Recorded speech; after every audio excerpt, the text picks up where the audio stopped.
Bom dia, boa noite, boa tarde, seja lá a hora que vocês estão ouvindo. Meu nome é Diana Assunção e esse é o podcast Feminismo e Marxismo do Esquerda Diário e do Pão em Rosas. Esta generación tiene la revolución. No tenemos miedo. O demônio encarnado, um comunista safado, destruidor de famílias, psicopata, bandido e salafrário. Esses são alguns dos elogios que você encontra na internet pesquisando sobre Marx. Aí você vai se deparar também com uma carta de um humilde e puro estudante de Santa Catarina dizendo o seguinte para o seu professor doutrinador. Caro professor, como o senhor deve saber, eu repudio o filósofo Karl Marx e tudo que ele representa e representou na história da humanidade, sendo um profundo exercício de resistência estomacal ouvir sobre ele por mais de meia hora. Então, pessoal, preparem seus estômagos que hoje nós vamos falar de Marx.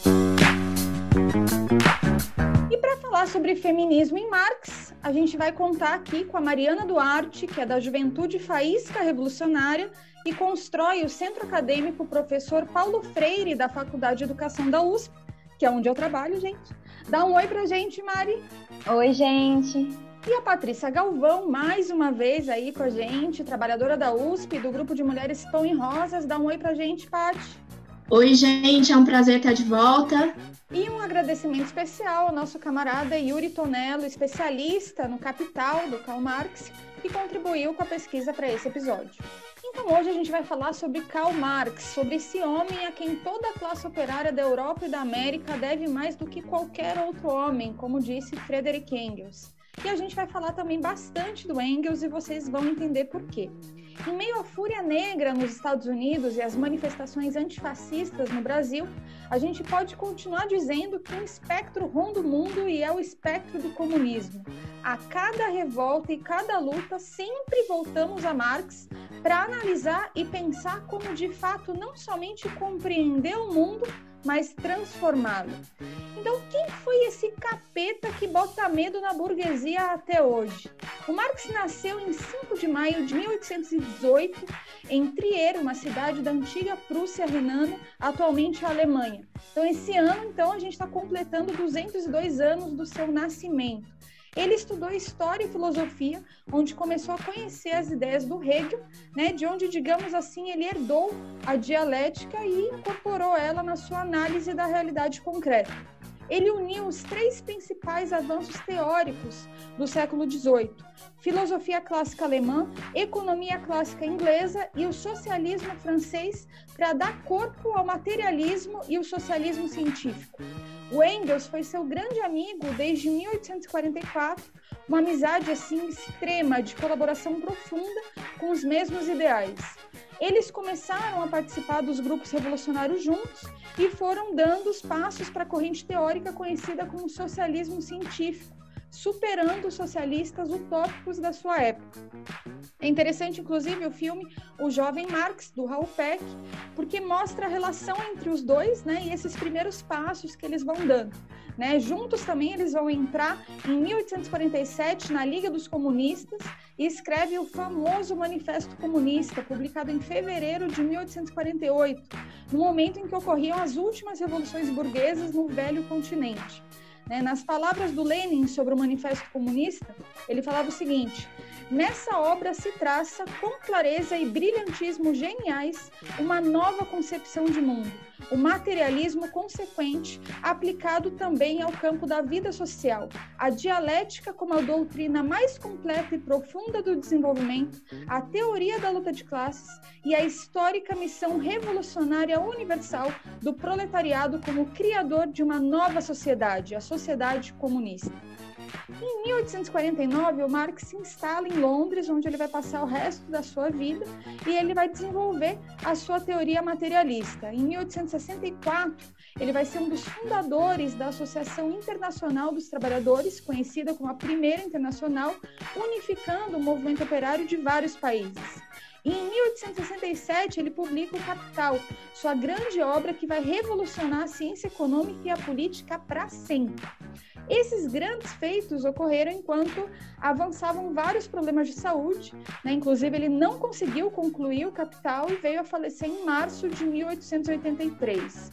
esse foi um pequeno resumo da vida do Marx para a gente ter dimensão da figura histórica que ele é e que a gente vai abordar aqui hoje com um enfoque feminino. Né? A nossa ideia é passar por algumas das principais obras do Marx e também do Engels e analisar aí quais foram os pontos mais específicos que abordavam a questão de gênero sempre inserida na luta de classes. Né? Mas o que a gente quer demonstrar principalmente é que o feminismo em Marx transcende muito as passagens específicas na qual ele tratava sobre a questão da mulher.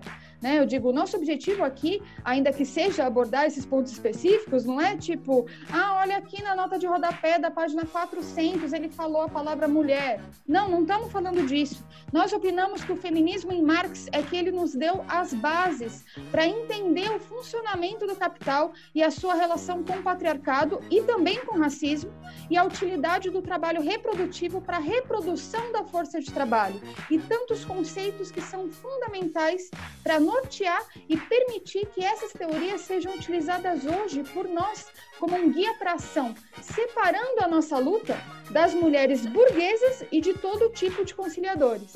Né? Esse é o feminismo em Marx. Né? Então, a partir desse marco geral, a gente vai então adentrar nas obras do Marx e a Mari Duarte vai aí começar abordando o livro A Ideologia Alemã. Oi, gente, muito feliz de estar aqui para falar sobre esse tema que me apaixona muito. Mas então, para entrar no livro A Ideologia Alemã, né? Esse livro foi escrito de 1845 a 1846 e é onde o Marx e o Engels, inclusive é a segunda obra que o Marx e o Engels vão escrever juntos, né? É onde eles vão introduzir mais profundamente a sua concepção materialista histórica de interpretação do mundo. Nessa obra, eles vão fazer toda uma retomada histórica, né, dos primórdios da história humana, justamente para fundamentar a ideia fundamental, né, essencial, em contraposição aos filósofos da época, de que a realidade material é o que cria a consciência, e não o contrário, como colocavam o Hegel, o Kant e outros pensadores alemães. Para fazer isso, eles vão partir dessa retomada histórica para também se contrapor ao Feuerbach, que era também um filósofo alemão muito importante, que era materialista e que inclusive influenciou muito o pensamento do Marx, mas que o Marx vai debater, né, a debilidade do Feuerbach de encarar de forma mais profunda a realidade material como fruto de um processo histórico dialético. Bom, mas segundo essa teoria, né, a teoria materialista, o fator decisivo da história é a produção e a reprodução da vida humana. Ou seja, a produção dos meios de sobrevivência do homem, né, e dos instrumentos necessários para produzir tudo isso, e ao mesmo tempo a produção do próprio homem. Bom, partindo disso, a gente pode chegar no mais fundamental sobre a questão de gênero que está contida nessa obra, que é justamente a definição de que a primeira forma de propriedade que surge na história humana é a propriedade do homem sobre a mulher e os filhos. O Marx e o Engels, eles vão dizer que, com o surgimento da divisão do trabalho, que vem a partir de uma série de mudanças qualitativas na sociedade, a mulher e os filhos vão se tornar escravos do homem dentro da família. Então, eles vão dizer assim, vou citar. Com a divisão do trabalho, na qual todas essas contradições estão dadas e que, por sua vez, se baseia na divisão natural do trabalho na família e na separação da sociedade em diversas famílias opostas umas às outras, estão dadas ao mesmo tempo a distribuição e, mais precisamente, a distribuição desigual, tanto quantitativa quanto qualitativamente, do trabalho de seus produtos. Portanto, está dada a propriedade, que já tem em seu embrião, na sua primeira forma, na família, onde a mulher e o filho são escravos do homem. Bom, para chegar nessa conclusão, né, eles vão fazer toda uma retomada de 4 principais momentos da história humana que passam por, em primeiro lugar, o ato de satisfazer as necessidades humanas, como comer, beber, arrumar algum lugar para morar, algo para vestir, etc. Em segundo lugar, partindo da satisfação dessas necessidades, o surgimento de novas necessidades. Em terceiro lugar, a reprodução humana, né, ou seja, a relação reprodutiva entre o homem e a mulher, e a partir disso, a partir desses 3 primeiros momentos, o estabelecimento de um duplo caráter das relações humanas. Por um lado, uma relação natural e, por outro lado, uma relação social. Bom, com isso, né, através de todas essas etapas, é quando Marx vai falar que é quando surge a consciência. Ou seja, a capacidade do homem de abstrair a realidade e criar um pensamento para além do que a sua realidade imediata, que depois o Marx vai discutir, que é a origem da religião, por exemplo. A partir do surgimento da consciência, vai surgir a divisão do trabalho, que o Marx coloca que, antes de mais nada, era a divisão natural do trabalho, né, como está naquela citação que eu li, e que, posteriormente, é o que vai dividir o trabalho espiritual ou intelectual, né, digamos assim, e o trabalho material, manual, que é uma divisão que existe até hoje, que fica muito clara na sociedade que a gente vive e que, segundo Marx, só vai poder ser suprimida novamente por meio de uma revolução. Mas retomando a relação disso com a opressão de gênero, a conclusão justamente que o Marx vai tirar de tudo isso é justamente como a primeira forma de propriedade, e aqui propriedade sendo o poder de dispor da força de trabalho alheia, é a propriedade do homem sobre a mulher. Ou seja, uma concepção muito profunda, né, que tem que levar, enfim, a gente a refletir o que é necessário para superar essa opressão. Bom, gente, primeiro eu estou muito feliz de estar de volta no programa, né, especialmente para falar dessa enorme contribuição do Marx para pensar a emancipação das mulheres. Porque não é um tema fácil, né? É uma obra monumental que o Marx tem, né? Muitos livros pra caramba, e onde ele vai se dedicar a tentar desnudar, a traçar uma anatomia do sistema capitalista, né? E, consequentemente, né, da exploração e da opressão, para pensar a luta de classes, né? A luta da classe trabalhadora para enterrar de vez essa sociedade miserável, né? E nesse sentido, a gente podia abordar várias obras, né? Que pega aspectos bem diferentes para a gente entender a opressão e a exploração. Mas eu queria aproveitar aqui o gancho que a Mari colocou para começar, na verdade, falando de uma obra escrita 40 anos depois, em 1884, 40 anos depois do Marx começar a discutir a origem da opressão, né, que é o texto do Engels, que já foi citado aqui nesse podcast, em outros episódios, né? Aliás, é recorrentemente citado, que é o Origem da Família, da Propriedade Privada e do Estado. Né? E não é porque eu acho que o Marx e o Engels são a mesma pessoa, tipo o Sandy Júnior, são. Mas é porque é a partir do método que o Marx desenvolve, né, o materialismo histórico, além das anotações que ele deixa sobre a obra do antropólogo Lewis Morgan, que o Engels, inclusive, se baseia, né? Que o livro tenta entender a relação entre as formas de produção e as formas de organização familiar, onde o Engels vai dar um lugar de destaque para o problema da opressão à mulher. E primeiro porque o Engels ele vai tentar resgatar a origem da opressão partindo de que ela não sempre existiu. Isso é muito importante, né? Porque diferente do que as igrejas vão falar que é natural, que a mulher seja submissa, entre aspas, a um homem, né? O Engels vai colocar primeiro que a opressão tem história, né? E remonta essa história lá atrás, quando vão avançar as forças produtivas, né? Ou seja, se desenvolve ali ferramentas de produção e tudo mais, e vão formar as primeiras sociedades sedentárias, né? Essa organização também possibilita haver uma sobra, um excedente de produção. Isso é a chave, né? É a partir daí que começa a separação entre o trabalho manual e intelectual e a primeira divisão sexual do trabalho, que vai deixar com que as mulheres fiquem com as tarefas domésticas, né? E aí, a partir disso também, submeter a mulher como se ela fosse mais uma após o marido, né? Para garantir que esse excedente, que essa sobra, ou seja, que essa herança, fosse garantida para os filhos desse homem. E são mais de 150 anos dessa obra. A atualidade que tem ali dessas denúncias é impressionante, por isso que choca muito a moral burguesa, né? Porque tanto o Engels quanto o Marx, em relação à família monogâmica, né? E aqui um parênteses, que é a imposição da monogamia para a mulher, porque o próprio Engels coloca que o que existe na realidade é poligamia para o homem e monogamia para a mulher, né? Eles são bastante diretos, bastante enfáticos, o Marx e o Engels, ao colocar, o Engels principalmente, né, nesse livro, ao colocar como a derrota do sexo feminino no plano da história mundial, nas palavras do próprio Engels, né?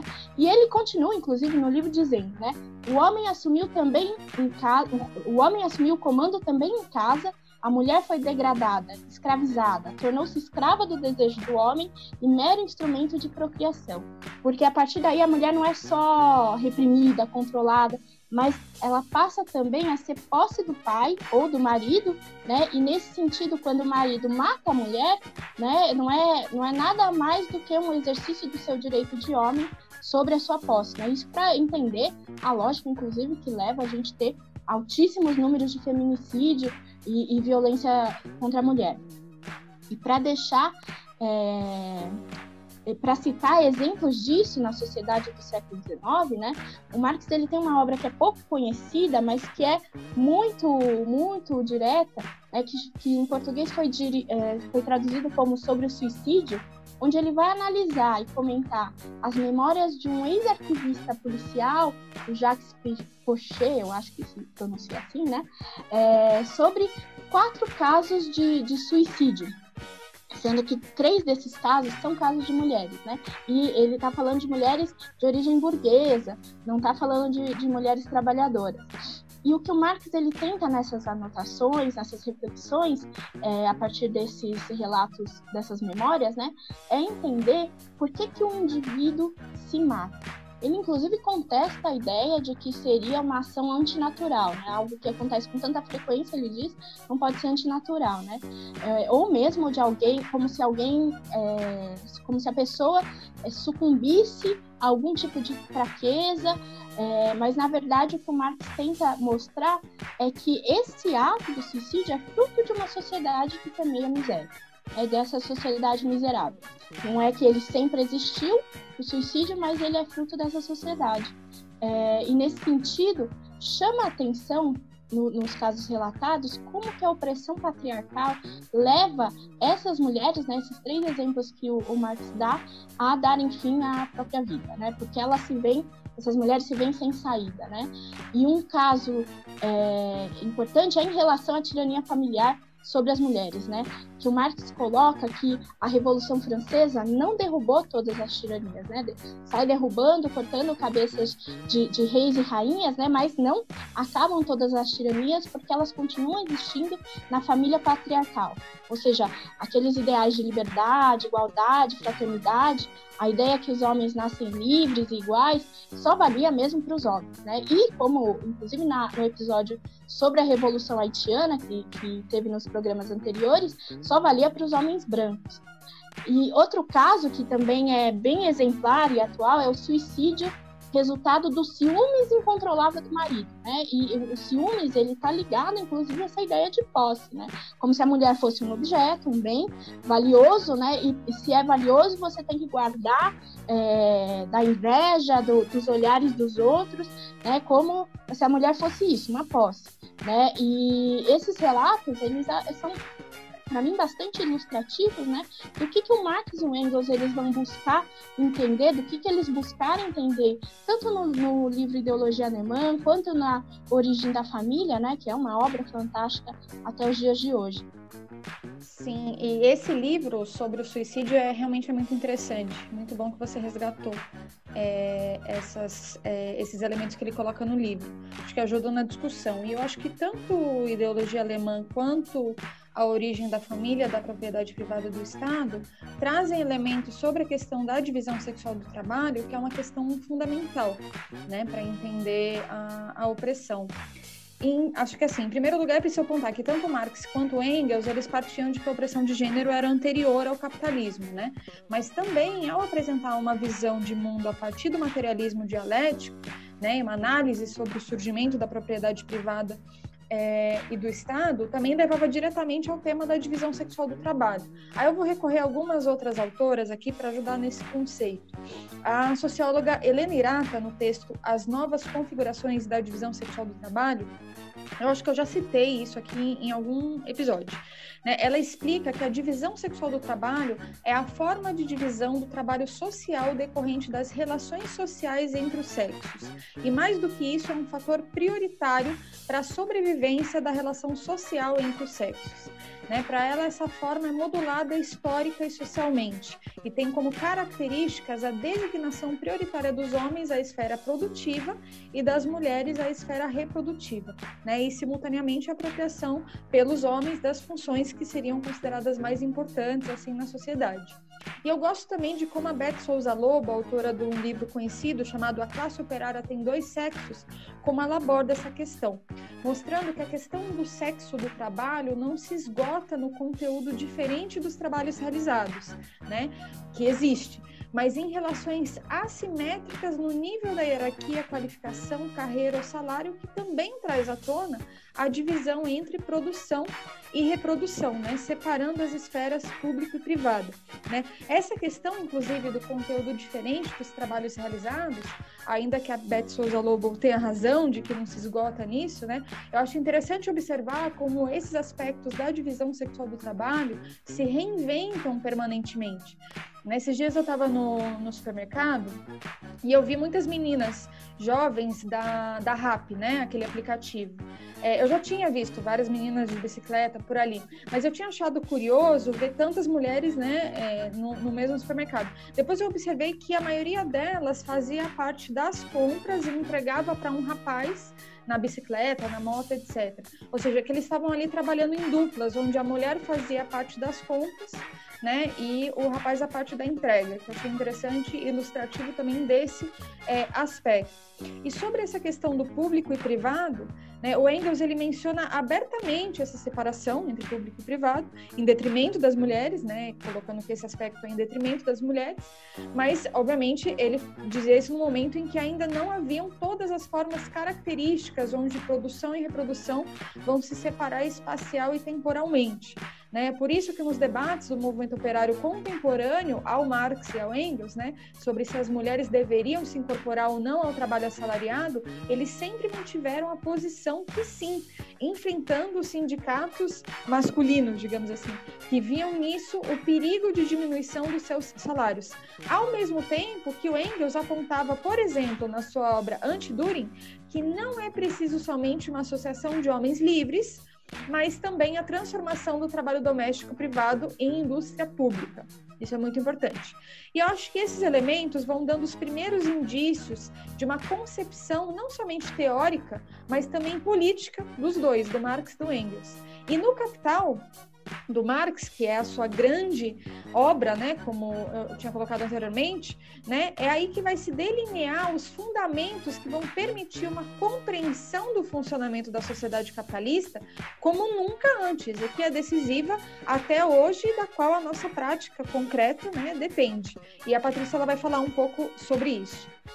Cindy, para acrescentar esse debate que está muito bom, o Capital é de fato uma obra monumental, né? Não só em tamanho, no sentido de como ele tenta desenvolver profundamente as formas de exploração capitalista, né? Mas todo o conteúdo dele traz uma anatomia muito profunda do Capital, né? Inclusive, quero recomendar aqui o curso que o Yuri Tonello fez sobre o Capital, que aborda vários conceitos de forma muito clara e que pode ser assistido no campus virtual do Esquerda Diário, né? Vale a pena acessar. Vale muito a pena. Né? Ficou muito, muito didático, muito bom. Assistam. E nessa obra toda, ela nos ajuda a entender a intrínseca relação entre opressão e exploração.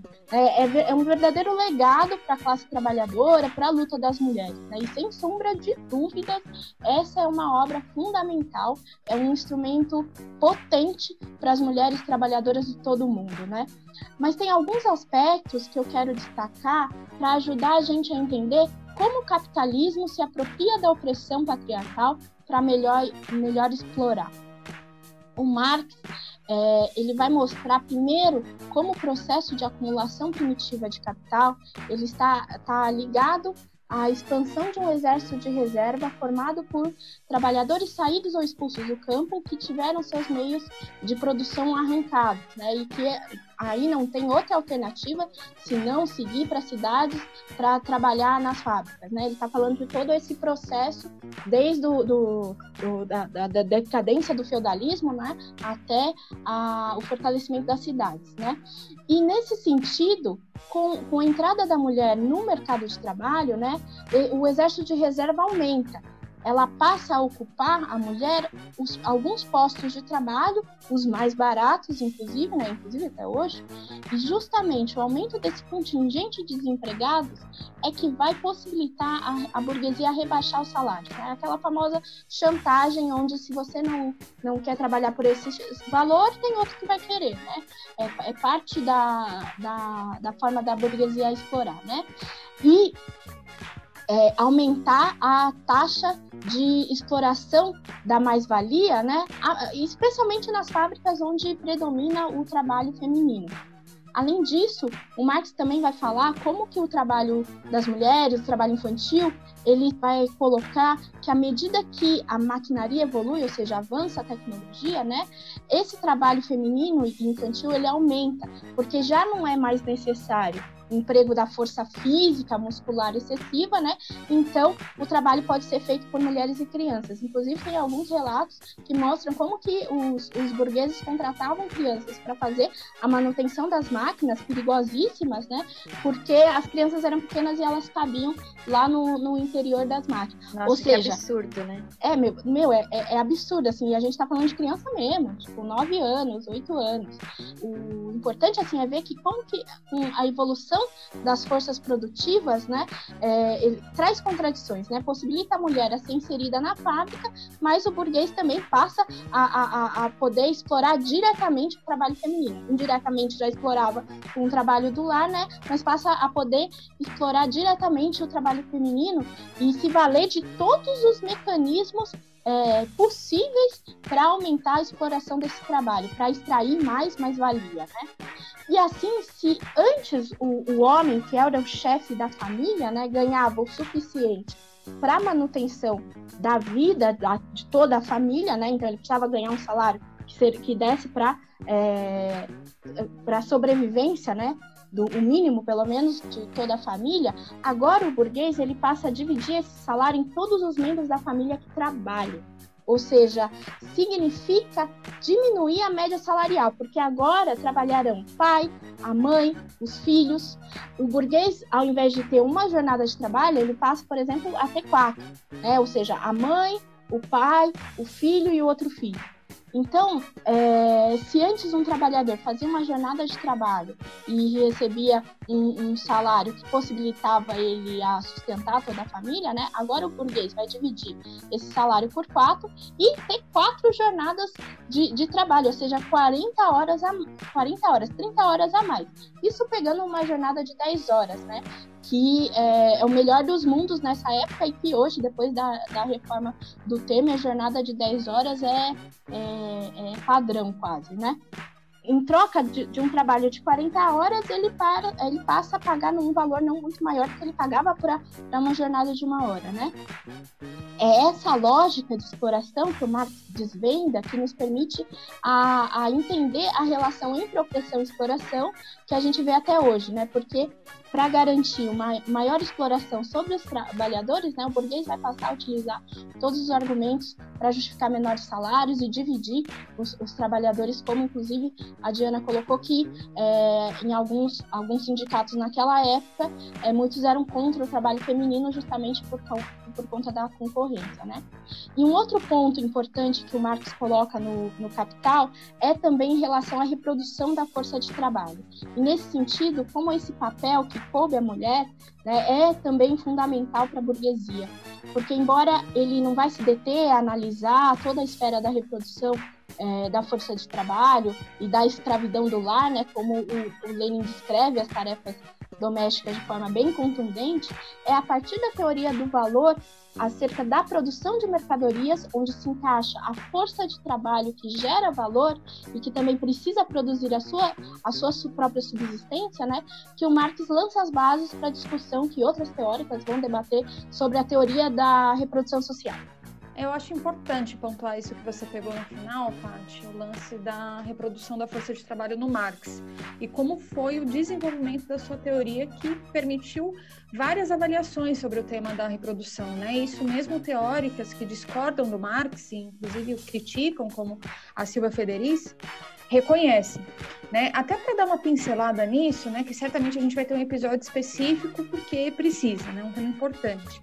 Eu queria partir de concordar em linhas gerais com um aspecto central da definição que a Tinzi Arusa coloca, que ela fala o seguinte: reprodução social no marxismo é o processo de reprodução de uma sociedade em sua totalidade.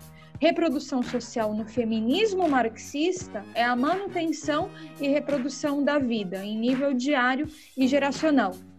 Né? E ela continua, esse é o ponto que eu acho que é mais importante do que eu queria pegar do que ela fala, que eu concordo bastante. Depois ela continua falando o seguinte: reprodução social designa a forma na qual o trabalho físico, emocional e mental necessário para a produção da população é socialmente organizado. Por exemplo, preparo da comida, educação dos jovens, cuidado dos idosos e doentes, assim como as questões domésticas e todo o caminho até a sexualidade. Bom, partindo desse primeiro conceito que eu li aqui do que ela fala, né, eu acho importante mostrar como a gente nem tem como pensar o tema da reprodução por fora das categorias marxistas. Né? A própria Federici utiliza essas categorias, né, mas ela critica que o Marx ignorava a produtividade social do trabalho doméstico. Né? Eu queria indicar aqui também o nosso episódio sobre o trabalho doméstico, que dá uma aprofundada nesse tema aqui no podcast. A Silvia Federici, ela considera que tanto o trabalho doméstico quanto o trabalho realizado em fábricas produziam mais-valia, né? Que, como a gente já explicou também em outros episódios, é a parte do valor criada na jornada de trabalho que é apropriada pelo capitalista. Se alguém ficar com um pouco de dificuldade nesse tema, também indico o episódio Opressão e Exploração, onde a gente aprofunda nesse conceito, para quem quiser estudar um pouco mais. Então, ela dizia isso, e que quando Marx considerava que o trabalho doméstico era improdutivo, era uma forma de desvalorizá-lo, né? O que seria, para ela, uma perspectiva machista do Marx. Mas assim, gente, me desculpe inclusive, porque uma coisa é até dizer que não está totalmente elaborado o tema da reprodução social no Capital, mas outra coisa é esse debate sobre o trabalho improdutivo. Isso não tem nada a ver, e na verdade várias teóricas da teoria da reprodução social, como por exemplo a Lise Vogel, apontaram que a noção de trabalho produtivo utilizada pelo Marx não tinha relação com uma falta de reconhecimento da sua importância. A definição do Marx sobre trabalho produtivo é aquele trabalho que diretamente gera mais valor ou serve à autovalorização do capital. Ou seja, dizer que o trabalho doméstico é não produtivo significa dizer que as empresas não acumulam capital diretamente com esse trabalho. Isso não tem nada a ver com o trabalho em si, mas a relação com o capital. Né? Por exemplo, uma empresa de trabalhadoras domésticas assalariadas poderia gerar mais-valia e, portanto, expandir o capital e ser trabalho produtivo, como é o caso, por exemplo, de uma empresa, não sei se vocês já viram esse aplicativo, chama Parafuso, com Z, é o nome do aplicativo. É tipo um Uber da limpeza, né? Não sei se vocês conhecem, mas que contratam trabalhadoras com salários miseráveis e lucram com esse trabalho. Né? O mesmo trabalho pode ser produtivo e improdutivo, depende da relação econômica. Né? Ou seja, o mesmo ofício depende da relação econômica. Né? Então, ele não está falando... Né? Ele não está falando assim, esse trabalho não serve para nada, as suas improdutivas. Não, ele não está falando isso, gente. Não é uma questão de valor moral, né, que ele coloca. Não está falando que é um trabalho menos complexo ou menos necessário, mas sim que é uma característica da organização da produção capitalista que divide duas esferas, a privada, onde se desenvolve o trabalho reprodutivo, e a pública, né, onde está a produção e a circulação, né, no capitalismo. Então, nas palavras dele, ele falou o seguinte: trabalho produtivo é uma determinação daquele trabalho que, em si e para si, não tem absolutamente nada a ver com o conteúdo determinado do trabalho, com a sua utilidade particular ou o valor de uso peculiar no qual se manifesta. Né? Aí ele fala, inclusive, um trabalho de idêntico conteúdo pode ser produtivo ou improdutivo, como eu demonstrei acima, né? Comparando o trabalho doméstico com o trabalho da limpeza por um aplicativo. Né? E por isso também depois ele conclui, né? Ele fala o seguinte: ser trabalhador produtivo não é, portanto, uma sorte, mas um azar.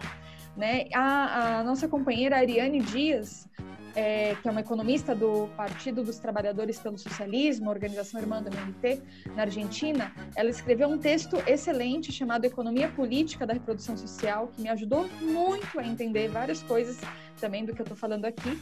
E ela citou a Rosa Luxemburgo para explicar essa questão. Que a Rosa fala o seguinte: uma dançarina de um clube de música que, ao se movimentar, permite que seu patrão encha seu bolso de lucro, é uma trabalhadora produtiva, enquanto que todas as mulheres trabalhadoras e mães esforçadas entre as quatro paredes das suas casas são consideradas improdutivas.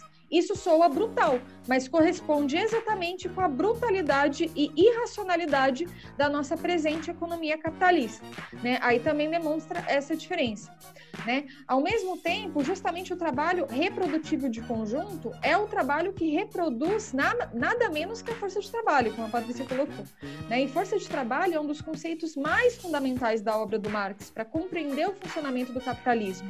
E ele dizia que o trabalho reprodutivo reproduzia essa força de trabalho. Então, o que eu acho que é importante entender aqui é que o Marx não somente colocou isso, mas ele desenvolveu, teoricamente, as premissas para uma compreensão de como funciona a reprodução no sistema capitalista, né? Que, como a Patrícia colocou, é o que permitiu o desenvolvimento de teorias como a chamada teoria da reprodução social, que eu vou querer tratar de novo, inclusive nesse episódio ainda, que trouxe vários aportes, na minha opinião. É muito interessante a reflexão que foi colocada, mas que tem esse debate, né? Aí com algumas dessas teóricas. Sim, totalmente. Eu acho muito importante esse debate, né? Justamente porque acho que é um debate que está bastante latente entre as feministas hoje, e eu acho que é muito fundamental o que você está colocando, justamente para que a gente não perca de vista, né, a importância do marxismo para a luta das mulheres hoje, né? Que é justamente o que a gente está tratando aqui. Inclusive, no próprio Manifesto Comunista, né, que é tipo um texto base assim, do marxismo, essa questão ela já aparecia, né? A discussão que é feita no Manifesto Comunista não é feita muito tempo depois, né, dos escritos da ideologia alemã, que eu tinha falado antes, mas mesmo sendo escrita pouco tempo depois, já dá para ver um avanço importante no pensamento marxista no manifesto, né? No manifesto, o Marx e o Engels, eles vão fazer uma discussão política, né, em função de preparar e fundamentar a construção de uma organização de trabalhadores a serviço da Revolução Socialista. Então, o texto está a serviço desse objetivo, né? E nesse texto, que, como eu coloquei, é um texto base, né, da nossa tradição, o Marx e o Engels, eles vão introduzir vários conceitos muito importantes. No que diz respeito à questão das mulheres, eles vão combater uma série de argumentos que são dados pelos pensadores burgueses contra os comunistas, inclusive no que tange a concepção dos comunistas em relação à família e às mulheres.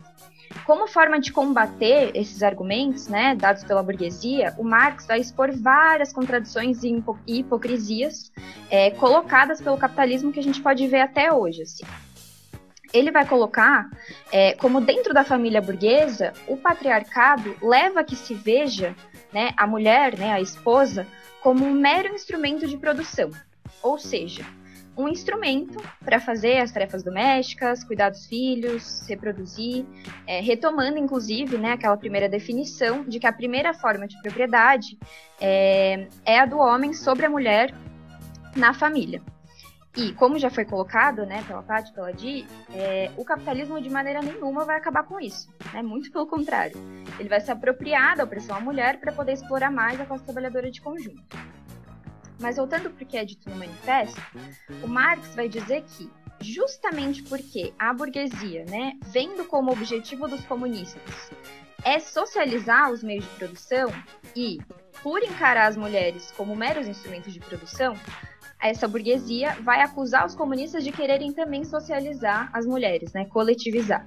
Ele coloca no texto.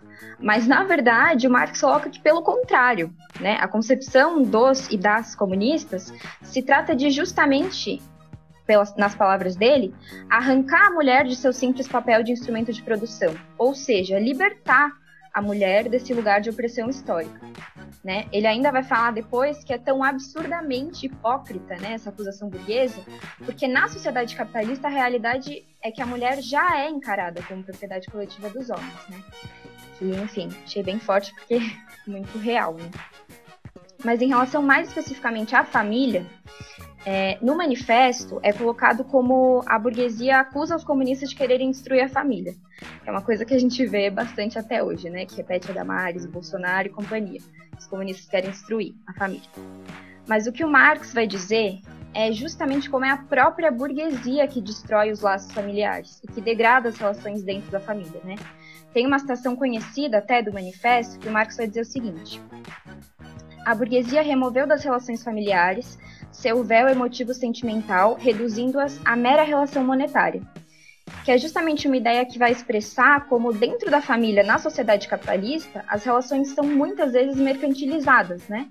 Inclusive, parte do machismo da nossa sociedade está justamente naquela visão de que as mulheres ficam com os caras por dinheiro, ou que podem ser compradas por carro, por joias, etc., né?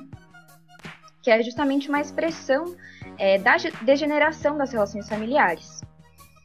E aí, isso vai ficar muito claro no livro Situação da Classe Trabalhadora na Inglaterra, do Engels, né? Que é escrito mais ou menos na metade do século XIX, que vai retratar justamente, de forma muito detalhada, a vida dos trabalhadores. Acho que se relaciona bastante com várias coisas que a Paty falou antes, assim. E aí, nesse sentido, esse livro, né, do Engels, vai retratar não só a vida dos homens proletários, mas também das mulheres, né? Que estão entrando justamente no mercado de trabalho de uma forma bastante, enfim, horrível, né, como a Paty colocou. Mas então, em relação à família operária, o Engels vai colocar que o capitalismo é uma ordem social que torna quase impossível a vida familiar do operário. Ele vai dizer assim: não é possível a vida em uma família numa casa inabitável, suja, inapropriada, até como abrigo noturno, mal mobiliada, raramente aquecida, onde a chuva penetra com frequência, com cômodos cheios de gente e imersos numa atmosfera sufocante. O homem trabalha todo dia, assim como a mulher e talvez os filhos mais velhos, todos em lugares diferentes e só se veem à noite. Como pode, nessas circunstâncias, haver vida familiar? E isso é justamente porque no capitalismo a vida da classe operária né, e hoje, frente à crise capitalista, isso se aprofunda ainda mais, tomada pela miséria social, pela fome, por condições extremamente precárias de vida, pelas doenças causadas pela jornada de trabalho exaustiva, e hoje são os trabalhadores, né, que estão perdendo suas vidas, seus amigos e familiares pelo coronavírus e a política criminosa dos governos capitalistas no mundo todo, né? Então, quem está destruindo a família de fato, né, da classe trabalhadora? Mas então, nesse livro, ele vai retratar de forma bastante detalhada, né, como eu já coloquei, as condições de vida dos operários. E aí ele vai colocar como, né, milhares de famílias viviam em apenas um só cômodo. E aí, mais especificamente, falando das mulheres, é contado um caso de uma mulher que perdeu seu marido na guerra e teve que sobreviver com 9 filhos num quarto que tinha apenas 2 cadeiras sem assento, uma xícara partida e um pequeno prato. Ou seja, né, uma situação extrema de vida que milhares de mulheres são submetidas até hoje, né? Em relação às mulheres trabalhadoras, o Engels ele vai contar especificamente sobre a situação das costureiras, que eram justamente as mulheres que fabricavam as roupas luxuosas das mulheres burguesas na época, né? E essas operárias, elas chegavam a trabalhar mais de 15 horas por dia, podendo chegar a 18 horas diárias. E elas tinham um total de 6, às vezes 2 horas de descanso o dia inteiro. Já tendo acontecido, inclusive, de uma trabalhadora que chegou a passar 9 dias seguidos sem conseguir trocar de roupa, só se alimentando quando davam comida cortada para ela, para que fosse o mais rápido possível e ela pudesse voltar a trabalhar o quanto antes, né? Isso sem falar da situação das crianças e de outros setores sociais, que também eram extremamente vulneráveis, como as mulheres imigrantes, que o Engels também vai tratar nesse livro. Mas, enfim, é extremamente revoltante, né, ver todos esses casos, né, e pensar quantas não são as mulheres negras no nosso país, em todo o mundo, né, que são super exploradas, que ganham um salário de miséria e mal conseguem sobreviver. Eu acho muito brutal esse livro que você citou, Mari, do Engels. Toda essa denúncia que ele faz das condições de trabalho e de vida são chocantes, e são chocantes porque são muito atuais, né? E para mim, quando o Manifesto Comunista coloca a ideia de que a emancipação dos trabalhadores está profundamente ligada à emancipação de todos os oprimidos, é que faz esse livro também ser tão fundamental. E é impressionante mesmo ver como essas ideias hoje incomodam tanto, né? Até no discurso da posse desse presidente horroroso, ele vai tentar achincalhar o marxismo, achincalhar a biografia do Marx, distorcer fatos, enfim. A direita, ela se dedica a atacar as ideias de esquerda das formas mais esdrúxulas possíveis, né? Como, inclusive, a Diana colocou no começo do programa, né? E se as denúncias que o Marx e o Engels fazem em relação à família patriarcal chocam tanto a burguesia, essa direita mais conservadora, né, tenta atribuir ao Marx e às ideias marxistas a noção de que a gente é um bando de pervertido, que a gente quer acabar com as relações de afeto, nada mais longe da verdade, na real. Porque, na verdade, esses que atacam o Marx, né, que atacam as ideias marxistas, são os mesmos que transformaram os feminicídios em notícia cotidiana, né, e que, especialmente na quarentena, fizeram aumentar os casos de violência contra a mulher. Esses que dizem que são defensores da família são os que destroem as famílias trabalhadoras, né, que atiram 80 vezes em um carro com uma família negra, que atiram nas costas de uma criança que brincava dentro de casa, como foi o caso do João Pedro, ou que deixa as crianças caírem de um prédio porque a patroa não quer cuidar do filho da empregada, nem por um minuto. E né? caso emblemático esse, né, Paty? Sim, sim, é expressão de que o problema não são as ideias marxistas, mas o contrário, né? Nas palavras do próprio Marx, que a Mari comentou aqui, né, foi a burguesia que reduziu tudo a relações monetárias, né? Não foram os marxistas, né? Ao contrário, né? É a burguesia que transforma a vida dos trabalhadores em algo de tão pouco valor ou nenhum valor, né? Que transformou as relações humanas em relações de interesses materiais e que tenta vincular a ideia de que você só é feliz se você consumir, né? São eles e não os marxistas, ao contrário, né? O que os marxistas sim defendem é uma sociedade onde a mulher ela não seja posse do homem, onde a vida e o trabalho dessa mulher vale igual de qualquer um. Né? O que o Marx sim defendeu é justamente uma sociedade livre das amarras burguesas, da moral burguesa, dessa moral degenerada burguesa, né? Onde o amor ele possa ser construído a partir de relações de afeto mútuo e de forma livre. E também para comentar, assim, o marxismo ele não tem nada a ver com o que defende o feminismo burguês, o feminismo reformista, na melhor das hipóteses, né? Ou o feminismo pequeno burguês, né? Primeiro porque esses setores, eles atribuem ao empoderamento individual, a quebrar o teto de cristal, mais mulheres no poder, a saída para as mulheres, né? Só que isso são para pouquíssimas mulheres e para que elas possam continuar a oprimir outras mulheres, né? E tem setores, inclusive, do feminismo radical que chegam a absurda ideia absolutamente sem noção de que o inimigo é o homem e não a burguesia, rompendo de vez com qualquer traço de independência de classe e se distanciando definitivamente das ideias marxistas, né? Isso não significa que para a gente Marx e Engels são deuses ou profetas, né? Mas justamente o esforço em aplicar o materialismo histórico para tentar entender a origem da opressão é fundamental para a nossa luta hoje e é obra desses grandes militantes, né? Intelectuais, mas militantes também, né? E ao tentar traçar a origem da opressão patriarcal e o resultado disso para a vida das mulheres, eles dão para a gente as ferramentas necessárias para pensar a emancipação das mulheres de forma científica. Eu acho que um grande exemplo foi a Revolução Russa, que foi tema de um episódio brilhante, que eu recomendo quem não escutou, escute e leia e tudo mais, porque é muito brutal ver como os marxistas da época vão pensar a emancipação das mulheres de forma científica, né? E por fim, assim, quando o manifesto chama toda a classe trabalhadora a se unir, né, homens e mulheres, isso não vai se dar por fora de combater a opressão, né? A opressão, inclusive, no seio da classe trabalhadora, né? Mas é justamente essa unidade dos trabalhadores não é uma coisa retórica, é para se unir e a classe trabalhadora se embandeirar das demandas das mulheres. Nossa, totalmente, Paty. Inclusive, esse episódio que você citou sobre a Revolução Russa tá muito bom. Só para deixar registrado aqui também. Mas sim, assim, inclusive para mim é muito inspiradora toda essa discussão, porque a gente tem visto no mundo todo, né, uma explosão muito grande do despertar de várias meninas muito jovens para o feminismo. Assim. E eu conheci o marxismo, né, quando eu tinha 17 anos, quando eu entrei na universidade. E eu faço parte, né, de uma geração de jovens pelo país que despertou com o junho de 2013, né? E depois com as ocupações secundaristas em 2015, que eu não sei se vocês lembram, mas, era aquelas meninas, tipo, de 15 anos, na linha de frente do enfrentamento com a polícia.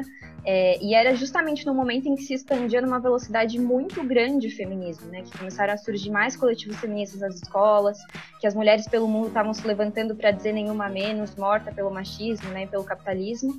E foi nesse momento justamente que eu conheci o marxismo, né? Quando eu entrei na USP, e que me permitiu encarar a realidade e todos aqueles processos de luta que eu tinha vivido, né? De uma forma totalmente diferente, assim.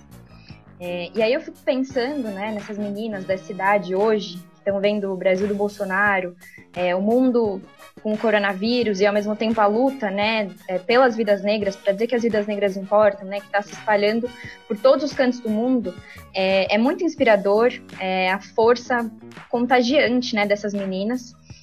E eu acho que frente a isso é muito importante a gente pensar qual que é o nosso horizonte, né, frente a tudo isso que está acontecendo. E eu acho que nesse sentido está colocada a importância de ver como o marxismo e toda a obra do Marx é um instrumento muito fundamental para a emancipação das mulheres, como você colocou, Paty, porque inclusive tem uma frase que eu acho muito forte do Marx, que fala assim, que os homens, né, e as mulheres fazem a sua própria história, mas não nas condições que a gente deseja, né, não nas condições que desejamos, que escolhemos, mas nas condições que estão colocadas para nós, né, no momento.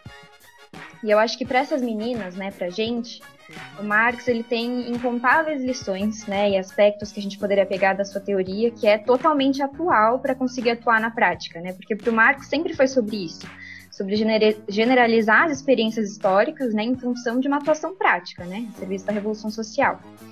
Mas dessas lições, a que eu queria falar aqui é justamente de que somos nós, né, que fazemos a nossa própria história e que a gente pode pegar a história nas nossas mãos e transformar tudo desde a raiz. Porque sempre foi assim, né? O materialismo histórico dialético está para provar isso.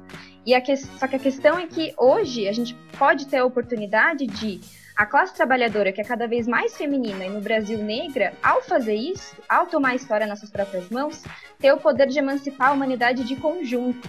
E, acabando com a exploração do homem pelo homem, abrir espaço para o fim da opressão. Né? A revolução é a força motriz da história e a força das mulheres negras, muitas delas muito jovens, que estão se levantando hoje nos Estados Unidos e em vários lugares do mundo, não podem deixar sombra de dúvida de que a gente vai conseguir. Grande chamado, Mari. E sim, quando eu vejo aquela menina de, 6, 7 anos, gritando com tanta força, né? Sem justiça, sem paz, eu vejo ali o futuro da humanidade mesmo, né? E eu acho que para isso, né, essa raiva, esse ódio da opressão, precisa de uma ferramenta para nos permitir destruir não somente os grandes símbolos do capitalismo, né, e os símbolos e as estátuas racistas, né, destruir tudo isso no fogo, mas destruir o poder de classe da classe dominante. Né, e assumir para a classe trabalhadora, como a Mari disse, cada vez mais negra e feminina, esse poder abrindo espaço para uma sociedade sem classes. Né? E por isso, mais do que nunca, a sentença do Marx, né, dizendo que o trabalho de pele clara não pode se emancipar, onde o trabalho de pele negra é marcado a ferro, se faz mais atual do que nunca. Né? Então, pegando tudo que foi abordado aqui nesse episódio, eu queria ainda aprofundar um pouco mais nas controvérsias entre feministas e Marx, né, no que diz respeito ao tema do trabalho reprodutivo. Como eu estava apontando antes, o Marx ele não se debruça especificamente sobre as características desse trabalho reprodutivo, mas ele estabelece o vínculo necessário entre produção e reprodução para além da sua aparente separação. Né? Isso a gente vai poder ver com muita profundidade no texto Nós Mulheres, o Proletariado, da Andrea Datri e da Celeste Murilo. Vocês podem encontrar esse texto muito bom no Esquerda Diária. Lá elas apontam que na introdução aos Grundrisse, que é o rascunho de 1857 do Capital, ele estabelece como as categorias da economia capitalista, né, a produção, a circulação e reprodução econômica do capital, devem ser compreendidas dentro de um sociometabolismo muito mais amplo, que inclui todas essas atividades fundamentais para a reprodução da sociedade. Então, nesse sentido, ele oferece as bases para entender como entra o trabalho doméstico na totalidade do modo de produção, né, com a sua produção de valores de uso que não se transforma em valores de troca, mas sim numa espécie de consumo produtivo na própria esfera privada, na qual são gerados, né, o que é totalmente vital para a reprodução da força de trabalho. Mas para o Marx, o capitalismo, né, elas apontam isso no texto, é uma totalidade orgânica, um sistema que tem um centro de gravidade que se encontra na geração de valores de troca e na extração da mais-valia. Então, por isso, o funcionamento do modo de produção capitalista se concentra na exploração da força de trabalho, né, aquela mercadoria única e especial, porque só ela é capaz de produzir valores de troca. Né? Esse é um debate muito importante, inclusive, para toda a discussão da interseccionalidade, que a gente também vai fazer um episódio especial sobre isso. Né? E aí algumas feministas chamam essa abordagem, inclusive, em relação à reprodução, como um segundo circuito do capital, como a Titi Bhattacharya, né? Ela fala o seguinte: Marx não teoriza esse segundo circuito, mas sim aponta que a manutenção e a reprodução da classe trabalhadora permanece como uma condição necessária para a reprodução do capital, que era isso que eu estava falando desde o começo, né? E, gente, assim, eu estou abordando bastante isso, eu já queria indicar, esse episódio aqui já fica como uma base preparatória para o episódio que a gente está preparando sobre a teoria da reprodução social, ok? Porque, enfim, já estamos dando aqui várias bases para ajudar nesse debate. Então, tudo que a Mari e a Paty demonstraram aqui é também um desdobramento dessa visão fundamental entre opressão e exploração, do papel do trabalho reprodutivo no capitalismo, mas sem nunca perder de vista que capitalismo e patriarcado não se separam na sociedade atual, né? Daí que surge uma divisão entre feministas da teoria da reprodução social, né, que é o seguinte: por um lado, as dualistas, que veem dois sistemas separados, e as unitárias, que veem o capitalismo e o patriarcado atuando conjuntamente, né? Se a gente fosse dizer com quem a gente tem mais proximidade, seria com as unitárias, né? E, inclusive, como colocou num texto importante também a Lise Vogel, ela fala o seguinte: politicamente, tanto o movimento socialista como o movimento feminista socialista se enfrentam com a difícil tarefa de lutar a favor das mulheres sem sucumbir a dois perigos igualmente fortes. Por um lado, devem se manter em combate ao feminismo burguês, né, a limitada luta para alcançar a igualdade dentro do marco da sociedade capitalista. E, por outro lado, não devem permitir que concepções simplistas ou economicistas da luta de classes releguem a um lugar subordinado a luta pela liberação das mulheres. Colocando o problema em outros termos, as e os socialistas comprometidos com a liberação da mulher devem encontrar uma maneira adequada de vincular a luta feminista à luta a largo prazo pela conquista do poder político e a transformação social. Essa é a citação da Lise Vogel. Na nossa opinião, essa maneira adequada é demonstrar que a luta contra a opressão é inseparável da luta contra a exploração capitalista. Que a forma de ser mais feminista não é dizer que é tudo a mesma coisa, que tem um sinal de igual entre opressão e exploração.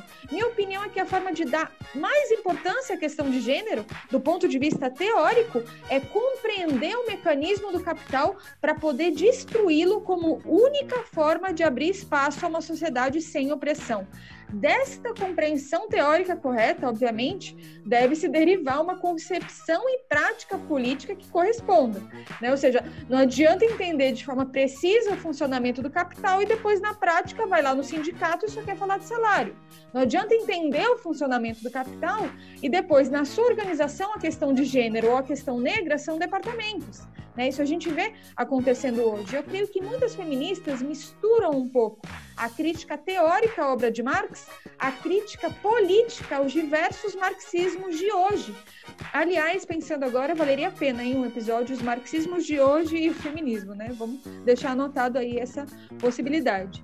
E nós, do Põe em Rosas, a gente defende um marxismo com predominância da estratégia. O que significa isso? Que não seja uma teoria desconectada do plano para realmente transformar a sociedade. E é por isso que eu gosto muito da forma como o Trotsky aborda qual foi a contribuição do Marx. Ele vai falar o seguinte: a teoria do Marx foi uma gigantesca torre por cima das tarefas práticas revolucionárias dos contemporâneos lassalianos de Marx, exatamente como fez por cima da atividade prática de todas as organizações da Primeira Internacional. Marx fez muito como dirigente da Primeira Internacional, mas isso não foi a principal realização da sua vida. Marx continuaria sendo Marx, inclusive sem a Liga Comunista e a Primeira Internacional, e seu elevado trabalho teórico não coincide de nenhum modo com a sua atividade prática revolucionária. Foi muitíssimo mais além, pelo fato de haver criado a base teórica para toda a atividade prática posterior de Lenin e de um certo número de gerações que ainda estava por vir. Ou seja, o Trotsky está simplesmente falando que se ele não tivesse fundado a Primeira Internacional, a Liga Comunista, etc., não teria tanta importância frente ao que foi a elaboração teórica dele, que era muito superior à elaboração teórica do Marx do que a prática concreta do que ele fazia naquele momento. Né? Mas o que ele está aprofundando é que seria impossível a geração deles, né, do Trotsky, do Lenin, da Rosa, levarem adiante as tarefas práticas da Revolução sem o Marx. Tipo, é como se o Marx tivesse construído uma torre bem alta que iluminou o século XX, dando clareza para eles. E essa clareza se transformou no quê? Na maior obra da classe operária mundial, que foi a Revolução Russa. Esse foi o auge do marxismo revolucionário enquanto carne, enquanto teoria se aplicando na prática. E aí as lições de como se combina a transformação da sociedade capitalista para uma sociedade comunista, particularmente na questão das mulheres, é uma experiência fantástica. Né? A Paty e a Mário já indicaram aí o episódio sobre a Revolução Russa e as mulheres. É muito importante entender esse processo. Né? Então, como pode ser que o principal questionamento da Silvia Federici é que o Marx seria machista ao não desenvolver a especificidade do trabalho reprodutivo, quando foi ele que deu as bases para que, por exemplo, na Revolução Russa, bolcheviques, homens e mulheres possam ter dado passos enormes para socializar o trabalho doméstico.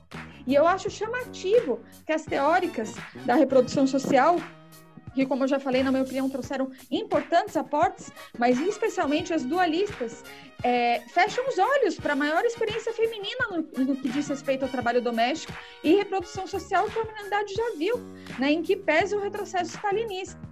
Né? Então, o que eu quero reforçar aqui é esse entendimento de que, se baseando nas leis econômicas do movimento da sociedade moderna, para o Marx, a transformação da sociedade capitalista em comunista é uma grande possibilidade e continua sendo até hoje, mais atual do que nunca, quando a gente vê que o mundo foi transformado numa suja prisão, onde uma pandemia desnuda ao completo, né? Não somente a divisão de classes da sociedade capitalista, mas a opressão de gênero e racial que a gente vive hoje. Né? Para nós mulheres, a Patrícia tinha comentado isso, né? Ver que é nesse mundo em que uma criança negra, filha de uma empregada doméstica, cai de um prédio porque a sua patroa não quis cuidar dele, nos dá muitos motivos para querer que esse mundo, desse jeito, não exista mais. Né? E para isso a gente precisa de uma teoria, né? Que na nossa opinião é a teoria marxista, colocando a serviço da situação econômica e política atual, pensando nela, pensando os novos problemas, né? Como fez o Marx também, lutando pela organização das trabalhadoras e trabalhadores em todo o mundo, com a fundação da Primeira Internacional. E para as mulheres trabalhadoras de hoje, essa tarefa se recoloca na necessária luta pela reconstrução da Quarta Internacional. Esse é o nosso objetivo. Gente, temos sobreviventes aqui no episódio. Foi espetacular, muito, muito bom. Obrigada, Mari, Paty, vocês contribuíram muito com a discussão. Obrigada mesmo. Nossa, amei muito, gente. Muito obrigada. Gente, foi maravilhoso estar de volta aqui. Foi fantástico. E como dizia Marx, A crítica arrancou as flores imaginárias dos grilhões, não para que o ser humano suporte sem fantasias ou consolo, mas para que jogue fora os grilhões e a flor viva brote. Até a próxima, gente. Curtam e compartilhem.